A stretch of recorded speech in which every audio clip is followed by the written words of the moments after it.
पण ते पेटवून चांगलंय खरे, पण ते बाजारात जाऊत ते पण ते पेटवू नको म्हणाल सांग. आम्ही जे कुमाराचे मातीचे बनवतो ते पेटवून सांग, म्हणजे आमचो धंदो जातो. नाहीतर दिवसांदिवस अगदी घरची भांडी आटत त्याच्यावर आमची आता भांडी बंद करूची इली. तेव्हा तुझ्या तोंडात या साऱ्या भक्तांका सांग, होय रे माझ्या पाठ.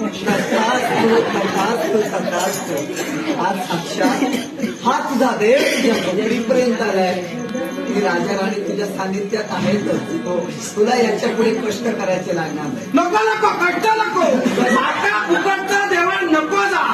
कष्ट करून म्हणूनच कष्ट नको, आता नको. म्हणूनच तुला सांगतो, कोणाच्याही जीवनात दुःख देऊ नको. जे काय तुझ्यावर अनिष्ट आले ना त्यांचा आम्ही दूर करतो. इच्छा त्याची परिपूर्ण बघता का सांग, ती मिया कोणाकड मिया लावला तर तुम्हाला करतली का? काहीतरी काटछाट करायचं नाही. हा आहे माझा तुला या सगळ्याचा आशीर्वाद.